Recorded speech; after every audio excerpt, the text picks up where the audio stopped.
저희가 이제 레위기 강해를 계속 해오다가 우리 새로 오신 목사님들 이렇게 또 인사도 드리고 또 말씀도 듣는 그런 귀한 시간을 가지면서 한 달 정도 레위기를 중단했었는데요. 다시 이제 레위기로 돌아오게 되었습니다.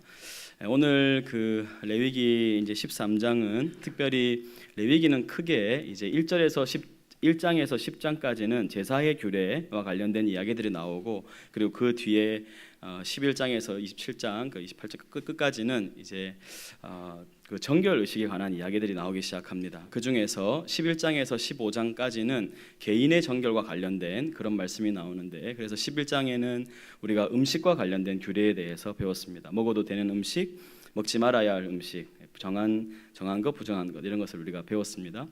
그래서 여러분들 혹시 그 레위기를 이렇게 생각할 때 그 11장은 먹어야 될 것, 먹지 말아야 될 것 이렇게 나오지 않습니까? 그래서 좀 외우기 쉽게 11이 젓가락처럼 생겼잖아요. 그래서 젓가락장 이렇게 생각하시면 먹어도 되는 것, 먹지 말아야 되는 것 이렇게 쉽게 좀 기억하실 수 있습니다. 그러니까 11장부터가 좀 이렇게 나누어지는 이제 정결 예식과 관련된 그런 부분들이 나오고 있기 때문에 11장을 이렇게 잘 기억하셨으면 좋겠습니다. 그리고 12장은 이제 그 여인의 유출병과 관련된 그런 말씀이 있었고요.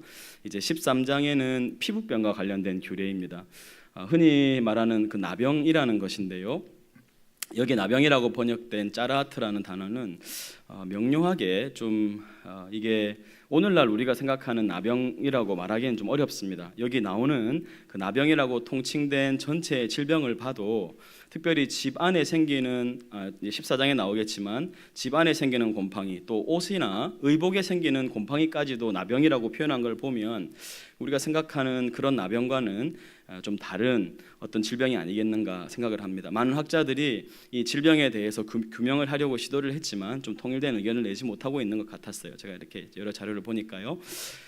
그런데 여기 우리가 일반적으로 나병이라고 하면 피부가 이렇게 감각이 없어지고 그러면서 이렇게 뭉그러지고 떨어져 나가고 이렇게 막 피를 쏟고 하는 그런 보통 질병이 나병이죠. 전염성이 심하고.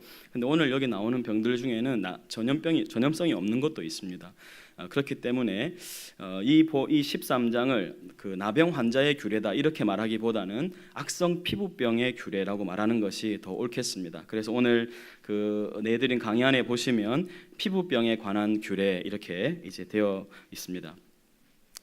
제가 이제 이 말씀을 준비하면서 1절에서 59절이나 되는 그 긴 말씀을 정말 이렇게 수차례 반복해서 이 내용을 읽었는데 이걸 좀 정리를 안 하면 이렇게 한눈에 딱 안 들어오겠다는 생각이 많이 들더라고요. 그래서 제가 이 59절 전체 말씀을 한 절 한 절 다 정리를 했습니다. 우리가 이걸 도대체 하나님께서 이 59절이나 되는 말씀을 왜 주셨는가 이렇게 생각을 하면서 이런 기회가 아니면 꼼꼼하게 이 말씀들을 볼 수 있는 기회가 잘 없을 것 같아서 뭐 예를 들면 그 출애굽기에도 성막의 식양이나 이런 게 나올 때 사실 우리가 그렇게 좀 꼼꼼히 보기가 어렵지 않습니까? 근데 저는 믿기로 하나님께서 그런 긴 내용을 아무 필요도 없는데 남겨주실 리는 없다고 생각이 되고 오늘 레위기 13장에 나오는 이 말씀도 그렇다고 생각이 돼서 솔직하게 이 긴 내용이 이렇게 상세하게 아직까지 남아있는 이유에 대해서 아직 명료하게 발견하지 못했지만 그래도 하나님께서 그렇게 주셨다면 우리가 좀 한 번쯤은 꼼꼼하게 도대체 이 피부병들에 대해서 뭐 어떻게 말을 하고 또 그 사람은 제사장에 갈 때 제사장은 어떻게 진찰하고 그 과정들이 어떻게 되는가 하는 것을 한 번 좀 같이 좀 살펴봤으면 좋겠다는 생각이 들었어요. 실제로 말하면 할 말도 많이 없기도 하고요. 그래서 이 부분을 좀 제가 여러분들이 성경을 이렇게 보시면 좀 이해하실 수 있도록 절들을 다 옆에 붙였습니다. 그래서 그냥 성경에 있는 내용 그대로 단어들을 사용했습니다. 첫 번째 보면 도둠, 뾰루지, 색점 이런 거, 그리고 여기는 뭐 피부 병변이라 그러는데 제가 뭐 이렇게 의학적인 어떤 용어나 이런 걸 잘 몰라가지고 막 이렇게 단어로 설명을 하는데 설명하면 할수록 더 어려워지더라고요. 그래서 그냥 이렇게 여기 있는 대로 한번 보시면 두 번째는 나병이라고 되어 있는데 이거는 궤양에 좀 해당하는 것이라고 이렇게 좀 설명이 되어 있더라고요. 종기, 화상, 그 다음에 머리나 털에 나는 수염이나 머리에 털에 나는 옴, 이게 이제 그 옴 아시죠? 그 비듬 좀 심한 비듬 같은 그런 거. 그다음에 6번에 보면 흰 색점, 그리고 대머리는 문제가 아닌데 그 대머리 된 곳에 이제 이런 나병이 나는 것을 말합니다. 그리고 털으로 만든 것, 배로 만든 것, 가죽 의복에 난 그 곰팡이에 대한 것, 이런 것까지 다 이렇게 나와 있습니다. 제가 여러분들이 이렇게 한번 이런 그 피부병들에 대해서 어떤 과정이 진행되는지를 좀 여러분이 재밌게 들으실 수 있도록 제가 최대한 한번 설명을 한번 해보겠습니다. 여러분 한번 잘 들어보세요. 먼저 그 몸에 무엇이 돋아나거나 뾰루지가 나거나 색점이 생겨가지고 나병같이 느껴지면 이 사람은 어떻게 해야 되냐면 제사장에게 갑니다. 그 제사장은 진찰을 해야 돼요. 제사장 역할은 치료하는 게 아니고 진찰하는 겁니다. 그 진찰을 했는데 이 환부를 딱 봤는데 환부의 털 색깔이 변한 거, 흰색으로 변하고, 그리고 그 환부가 피부보다 우묵해졌으면 이 나병이라는 거예요.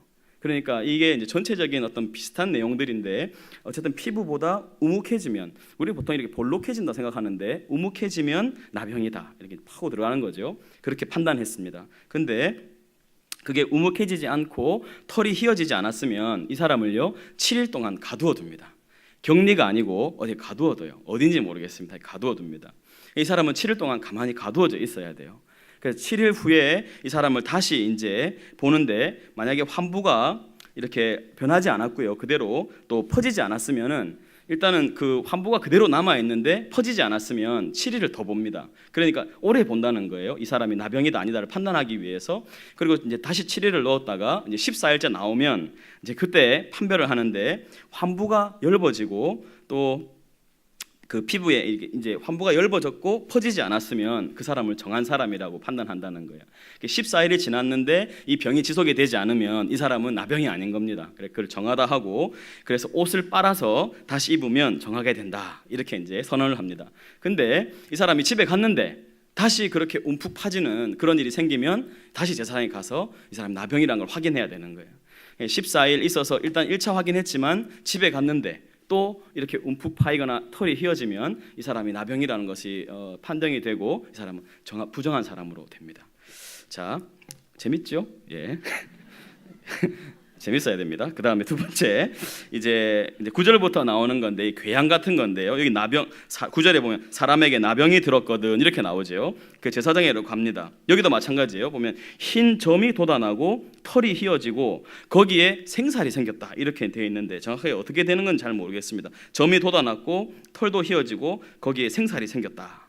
그러면 이건 뭐냐면요, 이는 피부에 오랜 나병이라고 되어 있는데, 이 사람은 온몸에 이렇게 그 흰색으로 이렇게 몸이 다 변한 사람을 말합니다. 이 오랫동안 나병이 있었는데 모르고 있었다 이렇게 판단되는 것 같대요. 그래서 이 사람은 이미 부정하여져서 가두어두지는 않고요, 나병이 크게 발생했는데 머리에서 발끝까지 퍼졌으면 그 사람은요 정한 사람이라고 판단이 됩니다. 오히려 이게 전염성이 없기 때문에 사실 이 부분이 조금 제가 의아하긴 했는데 그렇게 판단을 하더라고요. 뒤에 보면요, 이제 이 사람이 그 이렇게 하얀색이 됐는데 또 빨간 피부가 올라오거나 이렇게 생살이 돋아난다 이렇게 되어 있는데, 빨간 피부가 보이거나 그러면 부정한 사람이 됩니다. 그러니까 흰색으로 다 이렇게 퍼져 있으면 괜찮은데 다시 생살이 돋아난다는 거, 이제 다시 이렇게 활동한다는 거기 때문에 이 사람은 부정한 사람이 된다고 이렇게 표현한대요. 그래서 그 생살을 진찰하고 이제 부정하다 이렇게 표현을 한다는 건데, 또 그 생살이 또 휘어지면 이 사람은 나병이 아니고 정한 사람이 된다 이렇게 되어 있습니다. 그 다음에 종기인데요. 종기는 오늘날 우리도 이렇게 좀 많이 경험한 것 중에 하나인데, 좀 극심한 종기, 우리 요백에 났던 그런 악창, 그 욕창 같은 좀 그런 걸 수도 있을 것 같아요. 근데 종기는 이 사람이 그 생겼다가 나았는데 그 종기의 흔적에 또 흰 점이 돋아나거나 희고 불구스름한 색점이 생겼으면 제사장에 가야 됩니다. 종기가 나았다 생각했는데 그런 일이 있으면. 근데 딱 봤을 때 그 환부가 피부보다 얕고 아까 말했던 것처럼 그 다음에 흰 털이 나면 이건 나병이라는 거예요. 종기 때문에 난 나병이라는 거예요. 그래서 좀 전체적으로 볼 때 나병을 판단하는 그 판단법은 털이 색깔이 변하고 그다음에 그 환부가 피부보다 움푹 들어갔을 때 이제 그런 경우에 이 사람 나병이라고 이렇게 판단을 한다는 겁니다. 그래서 이 사람도 이제 그렇게 해서 7일 가뒀다가 다시 이렇게 병을 확인하는 그런 과정이 또 진행이 됩니다. 그 다음에 또 보니까 이제 불에 데워서 화상을 입어가지고 나병이 생기는 그런 경우도 있다 하는 거예요. 여기 봤을 때 그 된 곳이 불그스름하고 희거나 순전히 흰 색점이 생기고 또 털이 희고 피부보다 우묵하여지면 이는 화상에 생긴 나병이라는 거예요. 보통 화상이면 이렇게 피부가 부어오르잖아요. 근데 이렇게 움푹 파이게 되면 이는 나병이다 이렇게 말을 한답니다. 여기도 마찬가지 7일 동안 가두었다가 풀어내는 그런 과정이 또 이렇게 진행이 됩니다. 여기 또 이제 다음에 나오는 게 머리나 수염에 나는 이런 이 옴 같은 거 이런 걸 이제 말한다 그러는데 우리 그 어르신들은 아마 예전에 이렇게 피부에 문제가 생기는 이런 일들을 좀 어린 시절에 말입니다. 잘 못 먹고 또 잘 안 씻고 이랬을 때는 이런 피부 질환이 좀 많이 있었지 않습니까? 근데 요즘에는 너무 씻고 너무 깨끗하게 해가지고 아이들이 그 아토피에 걸리는 또 그런 일도 있다고 그렇게 말을 하더라고요. 이제 아마 어르신들이 이런 단어들을 들으면 좀 이해하실 수 있을 거라 생각하는데 머리나 수염에 이제 옴이 붙었을 때 피부보다 또 우묵해지고 그 자리가 누르스름하고 가는 털이 되면 이는 부정하다는 거예요. 이게 이제 또 나병이 됐다는 것입니다. 이 사람도 마찬가지로 근데 피부보다 우묵하지 않고 검은 털이 있으면 검은 털이 없을 경우에는 우묵하진 않는데 검은 털은 없어요. 그러면 또 7일 동안 가두어둡니다. 그랬다가 다시 7일째 나왔을 때 옴이 퍼지지 않았고 또 누르스름한 털이 없고 피부보다 우묵하지 않으면 그 털은 다 미는 거예요. 미는데 그 환부에 있는 털은 밀지 않고 또 7일 동안 가두어둡니다. 그랬다가 다시 7일 후에 봤는데 옴이 피부에 퍼지지 않았고 또 피부보다 우묵하지 않으면 그를 정하다 하고 옷을 빨아서 입어서 정하게 한다. 이렇게 이제 나와 있습니다. 이제 그 다음에 흰 색점에 관한 거 이렇게 좀 보시면요, 여기는 38, 39절 두 절에 나와 있는데 피부에 흰 색점이 있으면 여기는 좀 약간 이해가 잘 안 되는 부분에서 색점이 부유스름하면 이는 피부에 발생한 어루럭이다. 그는 정하다 이렇게 돼 있어요. 그래서 여러분 어루럭이 아십니까? 어루럭이 사전을 찾아봤는데 설명을 읽어도 모르겠더라고요. 이거 뭐 설교자의 한계 아니겠습니까? 여러분들 한번 제가 그걸 써올까 하다가 뭐 읽어드려도 비싸지 않겠나 싶어가지고 써오진 않았습니다. 예. 그 다음에 이제 대머리 문제인데요. 머리털이 이제 빠지면 대머리인데 대머리는 정하다 이렇게 나와 있습니다. 대머리가 문제가 있는 게 아니라 그래요. 앞머리가 빠져도 이마 대머리다 정하다 이렇게 나옵니다. 그래서 대머리 분들 정하신 분들입니다. 여러분 부정한 분들 아니니까 그렇게 오해하지 않으시길 바랍니다. 저분은 무슨 죄가 있어서 대머리가 됐나 이런 거 절대 아닙니다. 예. 그 다음에 근데 이제 그 머리에 이제 대머리가 된 곳에 희고 불구스름한 색점이 생기면 이건 나병이라는 거예요. 그래서 색점이 희고 불구스름하여서 피부 나병과 같으면 그를 부정하다 이렇게 선언한다는 겁니다. 근데 이제 45절 46절 우리가 읽은 부분에 이렇게 나병 환자로 판정된 사람은 어떻게 해야 되는가 하면 아까 읽었던 것처럼 나병 환자는 옷을 찢어야 합니다. 옷을 찢고 머리를 풀어 헤치고 윗입술 여기 콧수염 사이를 이렇게 가리고 부정하다 부정하다 크게 외쳐야 돼요. 그러니까 사람들이 자기 가까이 오지 못하도록 부정하다 부정하다 외쳐야 된다는 거예요. 격리되어 있지만 혹이 지나가다가 오히려 거기를 지나가게 되면 사람이 지나갈 때마다 이 사람은 반드시 그 일을 해야 돼요. 부정하다 부정하다 그렇게 하지 않으면 안 돼요. 이 법이라는 거예요. 그렇게 하라고 그러고 여기 보면 보통 옷을 찢고 머리를 풀어 헤치고 하는 모습은 이건 보통 죽음 이 장래의 모습과 좀 연관이 됩니다. 그러니까 이 사람은 마치 죽은 것과 같은 그런 삶을 그런 시간을 보내게 되는 것이죠. 그래서 진영 밖에 살게 되는 그런 일이 있습니다. 그 다음에 이제 47절부터 보시면 이제 옷에 의복에 생기는 나병과 관련된 이야기가 나오는데 여기 이제 털옷이나 배옷이나 가죽옷이나 모든 이 옷에 이 푸른색, 붉은색 이런 나병의 흔적이 곰팡이가 피면 제사장은 그 옷을요 7일 동안 간직을 해두는 거예요. 그 7일 후에 이제 꺼냈을 때 이 색점이 퍼졌으면 이는 나병인 거예요. 이 곰팡이가 퍼졌으면 그래서 그 옷을 다 불에 태워버려야 됩니다. 그렇게 나와 있고 다 불살라라 나와 있습니다. 근데 퍼지지 않았는데 색 퍼지지 않았을 때는 그 곰팡이를 빱니다. 빨아가지고 다시 또 7일 동안 간직해요. 그 7일 동안 간직했다가 다시 이제 뺐는데 이게 퍼지진 않았는데 아직 곰팡이 그대로 있으면 이거는 안에 잠복된 거라는 거예요. 그래서 그 부분을 오려가지고 불태워야 된다 이렇게 말을 합니다. 그 다음에 근데 이제 그 7일 동안 보관했다가 꺼냈는데 만약에 그 곰팡이가 없어졌잖아요. 그러면 다시 그 옷을 빨면 정결해진다. 이렇게 선언을 하고 있습니다. 이것이 오늘 그 피부병과 관련된 전체 이야기를 제가 요약해서 말씀을 드린 것입니다. 아마 여러분이 댁에서 한 번 더 이 내용을 조금 읽어보시면 이 내용들을 이렇게 알 수 있을 것 같은데 어떠세요, 여러분? 하나님께서 이 레위기 13장을 오늘 우리에게 주신 이유가 뭐라고 생각하십니까? 여러분들도 좀 각자 이렇게 설교를 들으실 때 그냥 이렇게 듣기만 하는 것이 아니고 여러분 스스로도 하나님께서 이런 본문을 통해서 주시고자 하는 그 말씀은 무엇이지 이런 것들을 좀 생각해보는 그런 시간이 된다면 좀 이렇게 쌍방간에 좀 더 깊은 말씀의 나눔이 있지 않겠나 그런 생각도 좀 해보게 됩니다.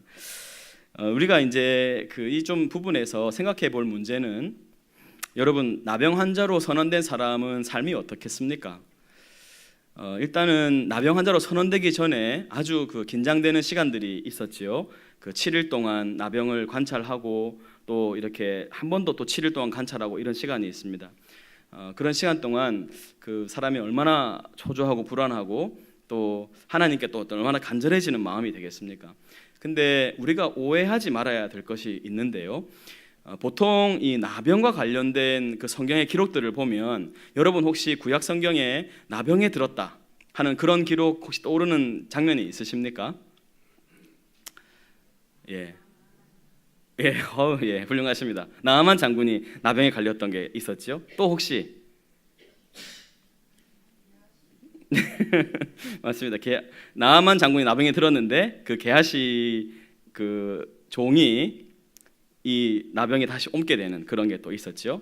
그 다음에 미리암이 모세를 그 구스 여인을 취했다고 비방하다가 하나님의 그 벌을 받아서 나병이 발하는 그런 일이 또 있습니다.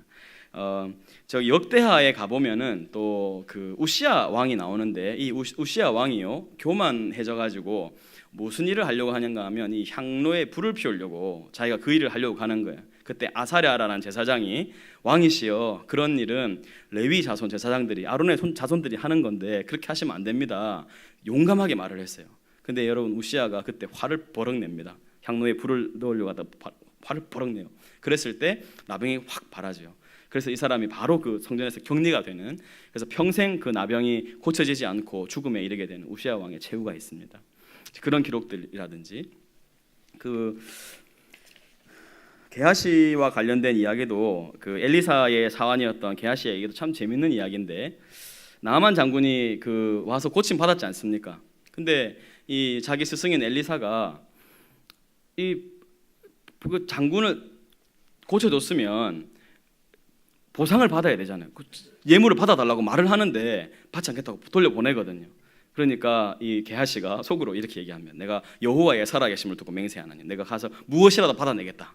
이렇게 해서 그 사람을 막 나아만을 따라갑니다. 막 따라가는데 갑자기 그 뒤에서 막 이렇게 그 엘리사의 사환이 자기를 따라오니까 그 나아만이 이렇게 수레에서 내려요. 내려가지고는 평안이냐 이렇게 물어요. 그래서 평안입니다. 이러면서 뭐라고 하는가 하면 아마 그 가는 사이에 그 꾀를 냈나 봐요. 꽤 생각을 했겠죠. 어떻게 하면 이 사람을 그렇게 좀 마음을 살 수 있을까 생각을 했겠죠. 그러면서 뭐라고 하는가 하면 지금으로 말하면 신학생이죠. 그 선지 생도가 젊은 성지생 2명이 왔는데 우리 엘리사 선생님이 나를 보내가지고 이 사람을 위해서 은 한 달란트 하고 옷 2벌 좀 주라 했다 이렇게 얘기를 한 거예요. 그랬더니 나하만이 얼마나 좋습니까? 자기는 병고침 받았죠. 안 그래도 뭘 더 주고 대접 보상하고 싶었는데 전혀 받지 않은 상황에서 그래서 이제 그 게하시한테 옷 2벌하고 은 2달란트를 받으라고 하면서 2달란트를 줍니다. 그 짐을 지어가지고 그 얼마나 무거웠으면 다른 2 사람이 지어가지고 그 나하만 장군의 시종이 이렇게 지고 갑니다. 가는데 언덕 위에서 누가 보고 있죠?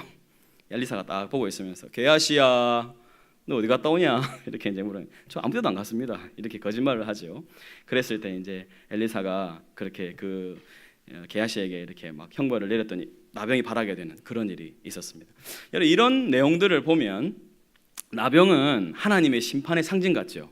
그렇지 않습니까? 그러다 보니까 이스라엘 백성들 유대인들은 나병이 딱 사람에게 생겼다. 이러면 이 사람은 뭘로 딱 규정하겠습니까? 이 사람은 딱 죄인이 되는 거예요. 그래 이제 사람들이 그렇게 생각을 하니까 격리되지요. 만지면 안 되지요. 부정한 사람이죠. 불과촉천민 아닙니까? 이런 사람이 되니까 이 사람들은 완전히 소외된 그 최하층에 해당하는 그런 사람, 그러니까 그 사회에서 제일 소외된 사람이 바로 나병 환자들이었어요. 이제 이런 말씀을 우리도 성경을 읽다 보니까 우리 안에도 어떤 생각이 있는가 하면, 우리는 나병이 아니지만 예를 들어서 뭐 암병에 걸린다든지 어떤 우리가 참 고치지 못할 불치병에 걸린다든지 이렇게 생각하면 대부분 사람들이 이건 나의 죄 때문이다 이렇게 생각하든지, 아니면 다른 사람들이 그런 일이 있을 때 저 사람이 무슨 죄를 지어서 저런 병에 걸렸나 이렇게 생각을 한다는 거예요. 근데 여러분, 오늘 말씀을 한번 읽어보십시오. 이 길고 긴 구절에 단 한 번도 그의 죄로 인하여 나병이 발한 것이다 이런 구절이 전혀 없습니다. 그리고 다음 14장에 가면 이제 이 사람이 회복되어서 다시 공동체로 들어오는 것에 대한 기록이 14장에 이어지는데, 이 이스라엘 유대인들의 관심, 이 하나님의 관심이 뭐였는가 하면 이 사람을 쫓아내는 게 관심이 아니고 다시 이 사람이 들어오게 하는 것, 그것이 관심이었고, 오늘 여러분 이 본문을 봐도 이렇게 길고 긴 본문이 왜 기록되었는가? 다른 이유 없습니다. 나병 환자라고 판별하는 것은 함부로 할 것이 아니라는 거예요. 또 보고 다시 봐서 정말 이 사람이 나병인지를 확실하게 점검을 하고 나병이 판명될 때 이 사람을 격리해야 된다, 그것을 말하는 것입니다. 이게 우리가 읽기로 하나님의 그 세심한 마음이라고 느껴지지 않으십니까? 한번 생각해 보세요. 왜 나병이 생기는지는 잘 모릅니다. 근데 한번 그 광야길을 걸어야 되는 이스라엘 백성, 레위기 말씀은 그 시내산에 도착하고 한 달 동안 말씀을 받은 거니까 아직 40년을 광야를 지내야 됩니다. 거기 병원이 있습니까? 위생시설이 있어요? 얼마나 그 위생적으로 위험한 환경에 노출되어 있습니까? 그러다 보니까 피부가 계속 공격을 받는 거예요. 그런 일이 있을 때 이게 퍼져나가면 안 되니까 특별히 위생상의 이유로 그런 어떤 진단을 해서 이 사람을 격리시키는 그런 이유도 있고요. 또 하나는 뭔가 하면 중요한 이유가 있는데, 이 하나님의 백성들은 온전해야 된다 하는 것을 보여주는 거예요. 하나님 나라가 이제 시작되려고 하는데, 여러분 나병이라는 것은 눈에 드러나는 거죠. 누가 봐도 딱 보이는 병이지 않습니까? 그래서 그런 병을 가지고 있는 사람은 이 온전한 공동체와는 어울리지 않는다는 거예요. 그래서 그런 의미를 가지고 있습니다. 근데 이제 유대인들이나 우리나 의식 속에 이제 이게 질병에 걸리는 것은 하나님의 심판을 받아서, 하나님 벌을 받아서 이렇다고 생각하는 경우가 많기 때문에 아무리 이렇게 가르쳐도 우리가 딱 병에 딱 걸리게 되면 스스로도 그런 생각을 합니다. 내가 그때 그것 때문에 그렇구나 이렇게 생각한다든지, 아니면 하나님이, 물론 여러분 그 자신의 어떤 하나님의 심판에 의해서 벌을 받는 경우, 질병을 받는 경우 분명히 있지요. 자기 개인을 알 겁니다. 그러나 우리가 그것을 쉽게 판별할 수 없어요. 그것이 가장 극명하게 드러난 성경이 욥기 아닙니까? 하나님 그렇게 하지 말라고 쓴 책이 욥기 성경입니다. 그래서 우리가 좀 여기서 첫째로 배워야 될 건 이런 질병의 문제, 어떤 이런 공동체에서 격리되기까지 하지만 이런 질병의 문제가 생기는 것이 그 사람의 죄 때문이 아니다 하는 것을 꼭 기억하시길 바랍니다. 그리고 하나님은 이 사람을 격리시키는 데 더 마음이 있는 것이 아니고 이 사람을 다시 회복시키는 것에 더 마음이 있다 하는 것을 알 수 있는데, 그것을 알 수 있는 이유가 뭔가 하면 우리 예수님이 오셔서 하신 일이 여러분 뭐였습니까? 우리가 말씀을 한 구절 한번 찾아볼게요. 말씀을 누가복음 7장 한번 가보겠습니다. 누가복음 7장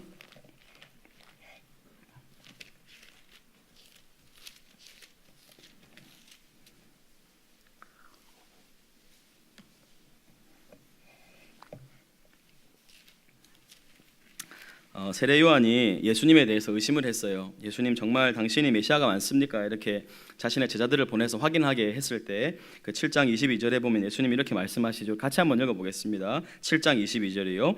예수께서 대답하여 이르시되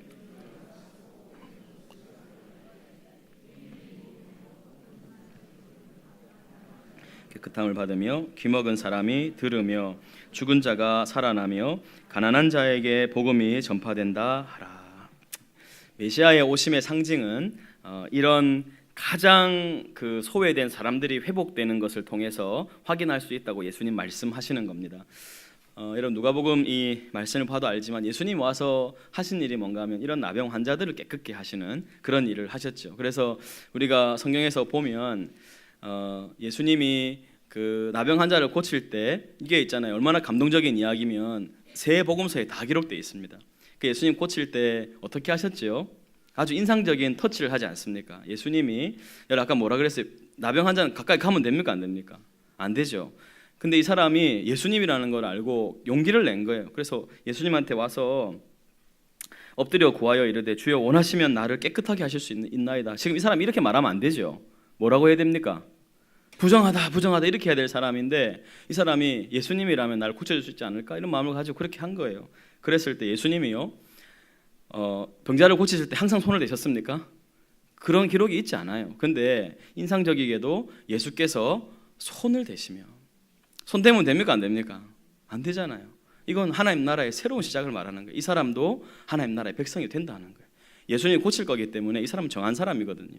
손을 대시며 이르시되 네가 고침을 받았다. 그렇게 말을 하는 거예요.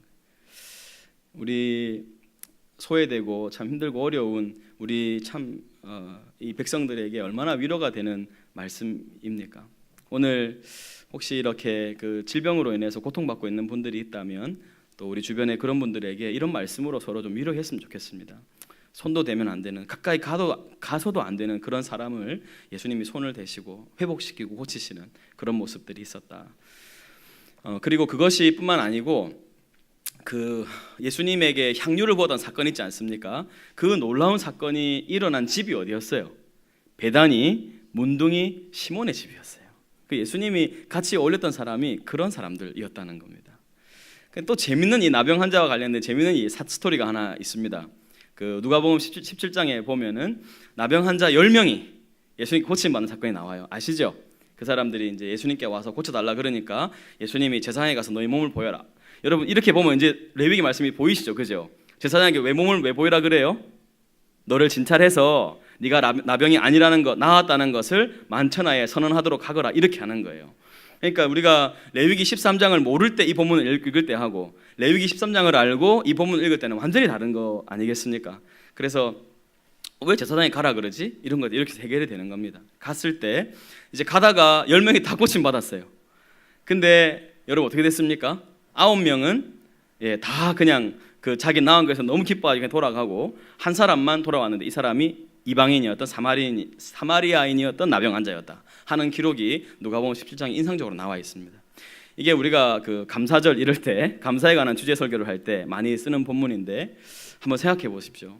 여러분 그들이 그렇게 극심한 고통의 삶을 살았음에도 불구하고 고침 받고 난 이후에 다시 돌아와서 다시 고침 받았을 때 여러분 그것이 얼마나 감격스럽고 감사한 일입니까? 근데 그들이 10명 중에 단 1명 외에는 감사하는 자가 없었다 하는 아주 인상적인 기록을 우리에게 주는 거예요. 무엇을 말하는가 하면 우리가 참 하나님께 고통과 질병이 있을 때 많이 매달리고 부르짖습니다. 그러다가 고쳐주면 어떻게 해요? 돌아서서 언제 그랬냐는 듯이 건강한 몸을 가지고 마음껏 인생을 즐깁니다. 그러니까 여러분 그게 생각해보면 고침 받는 것이 그 사람에게 복입니까? 화입니까? 감사하지 못하는 치유받은 사람은 그것은 그 사람에게 화가 됩니다. 그런 내용들을 우리에게 이런 극심한 질병, 나병이 고쳐지는 것을 통해서 우리에게 보여주는 것 아니겠습니까? 여러분 이게 다른 사람의 얘기가 아닙니다. 여러분 우리 모두는 어떤 사람들이었죠? 우리는 다 나병을 가지고 있는 사람들과 같이 하나님 나라에 접근조차 할 수 없었던 사람들이었어요. 근데 예수님의 그 십자가 사랑으로 우리를 위한 대속의 죽음으로 인해서 우리가 예수님께 갈 수 있는 길이 열렸어요. 그러면 여러분 우리도 그 나병 환자들보다 훨씬 더 큰 은혜를 입은 사람들 아닙니까? 근데 우리가 그 예수님께 향하여서 감사를 하지 않고 살아간다. 이건 정말 극심한 죄악 아닙니까, 여러분? 제가 어제도 우리 그 수련회 답사를 다녀오면서 점심을 좀 늦게 먹었어요. 근데 거기 양산에 있는 우리 김 목사님이 잘 아시는 그런 식당에 가서 밥을 먹었는데 밥이 값도 싼데 되게 맛있는 거예요. 먹고 또 이제 다시 교회로 돌아오면서 이렇게 음료수도 한 잔 먹으면서 이렇게 돌아왔습니다. 차에 있는데 너무 행복한 거예요. 그냥 그 순간이. 그때 저절로 제 입에서 어떤 말이 나왔는가 하면 이렇게 우리가 부유하게 사는데 감사하지 않는 건 죄다. 제 입에서 그런 말이 나오더라고요. 그렇지 않습니까, 여러분? 이렇게 배불리 먹고 말이에요. 또 음료수까지 먹고 이렇게 사는데 감사하지 않는다. 이건 정말 죄 아닙니까? 나는 감사 안 해도 죄가 아니다. 흔들어 보세요. 그럼 우리는 다 뭐죠? 우리는 그 9명에 해당하는 극심한 죄인들 아닙니까? 어째 그렇게 무례하게 할 수가 있냐고. 나라니까 그게 나. 이런 레위기 13장에 이런 나병에 대한 규례가 길게 나오는 이야기가 뭐예요? 이 사람이 얼마나 고통스러운 사람인지를 봐라. 근데 회복이 되었다. 근데 감사 안 했다. 놀랍지? 누구 얘기일까 이게? 아마 이렇게 말씀하시는 거 아니겠습니까? 이제 좀 말씀의 결론을 좀 맺겠습니다. 이제 우리가 특별 새벽 기도 중이고 해서 제가 좀 빨리 끝을 내도록 그렇게 하겠습니다. 오늘 좀 말씀을 좀 정리해 보면 하나는 우리가 어떤 육신의 고통을 겪을 때 그것이 죄로 인한 것이 아니다 하는 것을 꼭 기억하시고, 혹시 그때 근데 우리가 또 하나님 앞에서 죄인이기 때문에 육신의 질병이 들면 항상 죄가 떠오릅니다. 그럴 때는 그런 죄를 떠오르게 하시면 회개하고 하면 되죠. 중요한 건 뭐냐면 다른 사람에게 그렇게 해서는 안 된다는 거예요. 분명히 저거 죄가 있어가지고 내가 저렇게 살 때 알아봤다 이렇게 하면 안 된다는 겁니다. 항상 여러분 그런 모습을 볼 때 야, 나를 병에 들게 하지 않는 하나님을 찬양해야 되는 거예요. 여러분 정말 무서워해야 돼요. 그잖아요. 그 사람보다 내가 나은 게 뭐가 있습니까? 근데 그런 일이 있을 때 우리는 그런 걸 보고 감사하는 사람들이 돼야, 물론 그 사람이 아픈데 내가 감사하다 이건 아니지만은 늘 겸손해야 되고 하나님 아직까지 유보하시는 것에 대해서도 감사하고 그렇게 살아야 한다는 것이 옳다 하는 것입니다. 그리고 여러분 두 번째 우리가 좀 생각할 포인트는 이런 정말 하나님 그 공동체에서 소외된 것 같았던 이런 사람들이 결국은 새 회복된 하나님의 나라에서 새로운 백성으로 받아들여진다 하는 거예요. 우리 공동체가 좋은 공동체인가 아닌가를 판별하는 식은 다른 게 아닙니다. 우리가 얼마나 소외된 이웃들에게 마음이 열려 있는가 하는 것이거든요. 제가 우리 교회 와서 정말 좋은 것 중에 하나는, 사실 저도 그런 사람이 잘 못 되는데 어떻게든 우리 담임 목사님으로부터 시작해서 이렇게 소외되고, 우리 어쩌면 생각하면 그들에게는 계속 투자만 해야 될지도 모르는 그런 분들, 또 우리가 섬긴다고 해도 별로 감사도 모르고 섬긴다고 해도 별로 열매가 없어 보이는 그런 사람들에게 계속 마음을 쏟게 하는 그런 공동체의 모습들이 우리 여기저기에 보이는 것을 볼 때 얼마나 감사한지 모르겠습니다. 이건 여러분 우리 교회가 그렇게 한다고 해서 내가 그런 사람인 건 아니거든요. 우리 모두 정말 우리 주변에 소외되고 참 마음이 이 땅에서 정말 상실된 마음으로 살아가는 그런 사람들에게 우리가 마음을 쓰는 일을 계속하는 것, 그것이 오늘 본문이 우리에게 주는 귀한 교훈이라고 저는 생각합니다. 그리고 세 번째 마지막 교훈은, 여기 아까 우리가 자기가 입는 의복에 곰팡이가 생겼을 때 이 의복을 어떻게 처리해야 되는가 하는 것을 배웠습니다. 여러분 생각해 보면 당시에는 이 옷이 재산이었습니다. 알고 계시죠? 그래서 우리 예수님 재산 아무것도 없었는데 옷 한 벌 마지막 군인들이 제비 뽑아 나눠 가지는 그런 장면이 있지 않습니까? 그 시대까지 옷은 재산이었고 옷은 이불이었고 이랬어요. 그래서 겉옷을 빼앗았을 때 그거를 저녁까지 두면 안 된다고 그런 말씀도 있지 않습니까? 그렇게 옷은 중요했는데, 근데 그 옷에 곰팡이가 폈다. 그럼 과감히 불살라야 된다는 거예요. 과감히 불살라야 돼요. 그리고 자신이 사용하는 옷이 곰팡이가 피지 않도록 잘 관수하고 돌봐야 된다, 이런 말씀을 주고 있는데, 이것은 여러분 무엇을 말합니까? 우리가 살아가는 환경, 항상 이건 오늘 우리 신약 백성에게는 정결함과의 문제 아니겠습니까? 혹시 부정한 것이 우리 삶에 들어와 있지 않은가를 살펴야 하고, 혹시 또 회사를 경영하거나 또 어느 단체에 속해서 일을 하시는 분들이 있다면 우리가 만들어내는 물건이 만들어지는 과정도 환경을 생각하고, 그리고 다른 사람들에게 피해를 주지 않아야 한다는 것을 기억해야 하고요. 그것뿐만 아니고 이 만들어진 물건이 선한 곳에 사용되도록 그렇게 생각하고 우리가 일을 하고 이 사회생활을 해야 된다 하는 귀중한 가르침을 우리에게 주고 있습니다. 여러분 주위에 부정한 것이 없나를 살피시고, 또 혹시 내가 회사 생활할 때 또 기업을 운영할 때 혹시 부정의 요소가 들어와 있지 않은가, 여러분 자신을 잘 살펴서 만약에 부정한 것이라고 판단되면 과감히 잘라내고 과감히 불을 태워야 한다고 오늘 말씀을 하고 있습니다. 그것이 재산이라 할지라도 불태워버려야 한다. 부정이 개입하지 못하도록. 그 말씀을 여러분 잘 기억하시고 우리의 일상 속에 항상 하나님을 섬기는 그 삶이 드러나는 그런 복된 저와 여러분이 되었으면 좋겠습니다.